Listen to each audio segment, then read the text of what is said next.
दुपारचा वेळ होता. ढाब्यामध्ये काही ग्राहक बसलेले होते. मोहन रागिष्ट स्वभावाचा माणूस होता, जो फक्त ग्राहकांची भांडतच राहायचा. त्याची बायको चमकी काउंटरच्या मागे उभी होती आणि नौकर लल्लन ग्राहकांना जेवण वाढत होता. अरे मोहन भाऊ, डाळीमध्ये मीठ कमी आहे.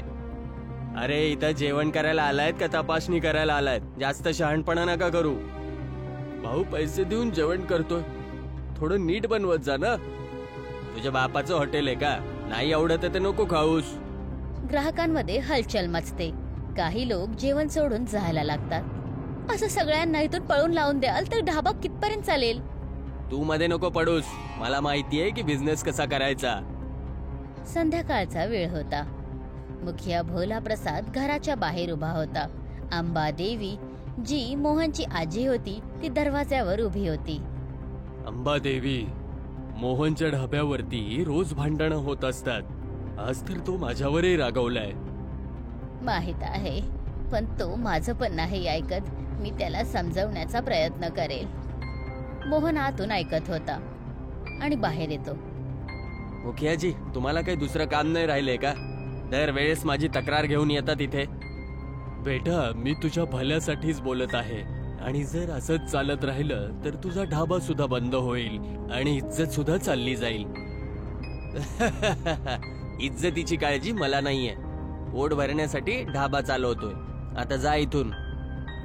मुखियाजी रागात तिथून निघून जातात.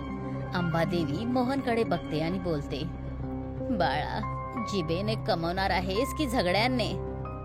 आजी, तू पण त्या जुन्या गोष्टीच घेऊन बसलीयस. मी जसा आहे तसाच राहणार. रात्रीच्या वेळेस मोहन आणि चमकी चारपाईवर बसलेले होते. ऐका, तुम्ही दिवसभर ढाब्यावर भांडत असता, पण खरा खजाना तर या घरामध्ये लपलेला आहे. म्हणजे काय? तुमच्या आजोबांनी एका तिजोरीमध्ये खूप सगळं सोनं आणि चांदी ठेवलेलं होतं. आजी त्याला कुणालाही हात पण लावायला देत नाही. अरे, मग आजीकडून मागत का नाहीये? का तुम्हाला वाटतं की ती सहजच आपल्याला ते देईल? तिला वाटतं की आपण हे खर्च करून टाकेल. मोहन विचारात पडतो.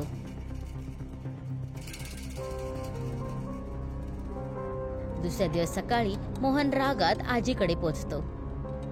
आजी, मला ती तिजोरीची चावी दे. का? त्याच्यामध्ये आजोबांचा खजाना ठेवलाय, ज्याने मी माझं कर्ज सोडवू शकतो. नाही, ती तिजोरी तुझ्यासाठी नाही उघडू शकत. तर काय मग मी नेहमी गरिबीमध्ये मरत राहू? जर मेहनत कराल तर स्वतःचा खजाना बनवशील. दुसऱ्याचा खजाना का हवाय तुम्हाला? तुला तर माझी काही काळजीच नाहीये. फक्त सगळं स्वतःसाठी वाचवून ठेवलंय. मोहन रागात तिथून निघून जातो. आजी त्याला बघत राहते, पण काहीच बोलत नाही. दुपारचा वेळ होता. जमीनदार बलदेव सिंग आपल्या 2 कारिंद्यांबरोबर मोहनच्या घरी येतो. अंबादेवी, मोहनने हे घर तारण ठेवलंय. आता मी जास्त वाट बघणार नाहीये. घर गिरवी? हे नाही होऊ शकत. जर कर्ज नाही चुकवलं तर मी मोहनला बघून घेईल. आजी घाबरते आणि मोहनला बोलवते. मोहन, हे काय केलास रे तू? आजी, या घराला वाचवायचा आता एकच रस्ता आहे. तिजोरीची चावी दे. आजी एक मोठा श्वास घेते आणि तिजोरी उघडण्यासाठी खोलीमध्ये जाते. आजी तिजोरी उघडते. मोहन आणि चंकी एकटक बघतात. आत फक्त जुने कागद होते. ही काय चेष्टा आहे? याच्यामध्ये तर फक्त कागद आहेत. हाच तुमच्या आजोबांचा खजाना आहे. मोहन रागामध्ये कागदांना परततो आणि एका कागदावर त्याची नजर पडते. भरता समोसा रेसिपी. हे काय आहे? जर मेहनत आणि इमानदारीने काम केला तर हा एका खजान्याशी कमी नाहीये. मोहन एका गाढ विचारात पडतो आणि इथूनच त्याचं जीवन बदलण्याची सुरुवात होते. मोहन रागात चारपाईवर बसलेला होता. रेसिपीचा कागद त्याच्या हातामध्ये होता. चमकी जवळच होती, पण ती पण परेशान होती. ही काय चेष्टा आहे? मी तिजोरीमध्ये सोने चांदी असेल वाटलं होतं आणि याच्यामध्ये फक्त एक समोस्याची रेसिपी निघाली. तर आता काय करायचं? अजून काय करू? उपाशी मरण्याशिवाय अजून काही दुसरा रस्ता नाहीये. एकदा बनवून बघा, बहुतेक हे नक्कीच काम करेल. मोहन रेसिपीचा कागद टाकतो. चंकी उठून निघून जाते. रात्रभर मोहनला झोप येत नाही आणि तो इकडे तिकडे परतत असतो. मोहन खाली बसलेला होता. एक पण ग्राहक येत नव्हता.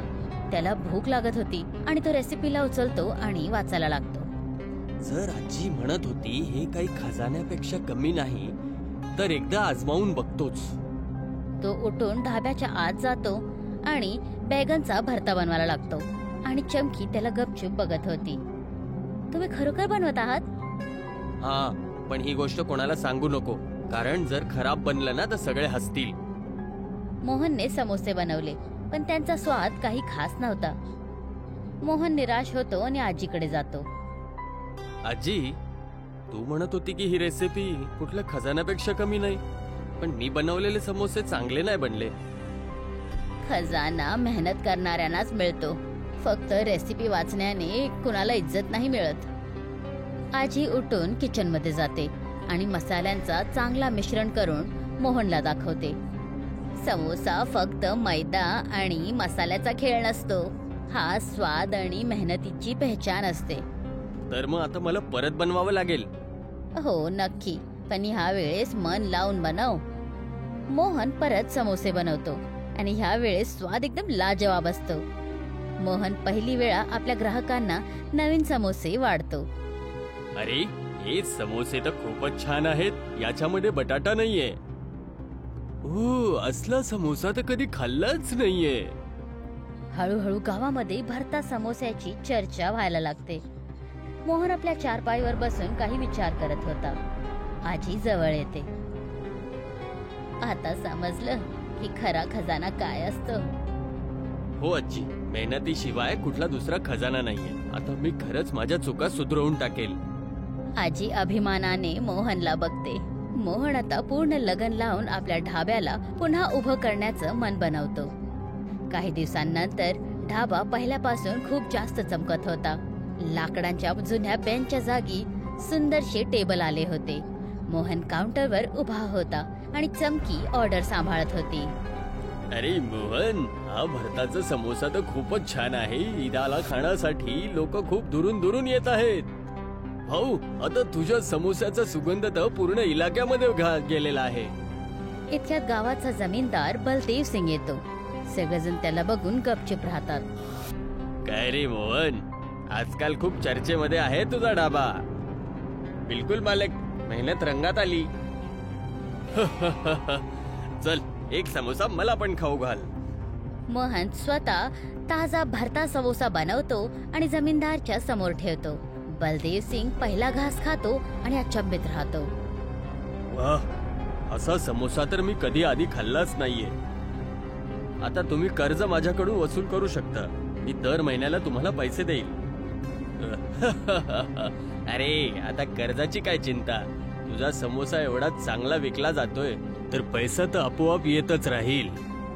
गाववाले टाळ्या वाजवतात आणि सगळीकडे आनंदाचा माहोल बनतो. मोहन आपल्या आजीकडे येतो. आजी, तू बरोबर बोलली होतीस. खरा खजाना तर मेहनत आणि आपला खरेपणा आहे. तुम्ही जे शिकवलं तीच माझी खरी पुंजी निघाली. अंबादेवी भावुक होते. आज मला माझ्या नातूवर गर्व होत आहे. चमकी पण जवळ येते. आता तर आपल्याला पण शहरमध्ये आणखीन एक ढाबा उघडायला हवा. सगळेजण हसायला लागतात. पूर्ण गाव एकत्रित होतं. मोहन आपल्या ढाब्याच्या बाहेर उभा होता. एक मोठासा नवीन बोर्ड लावला होता ज्याच्यावर लिहिलेलं होतं, भरता समोसा ढाबा. मोहनची जय असे. भरता समोसा जिंदाबाद. मोहन एकदम आनंदाने आपल्या ढाब्याला बघतो. त्याच्या डोळ्यांमध्ये चमक होती. त्याच्या मेहनतीने त्याला एक सफल माणूस बनवलेलं होतं.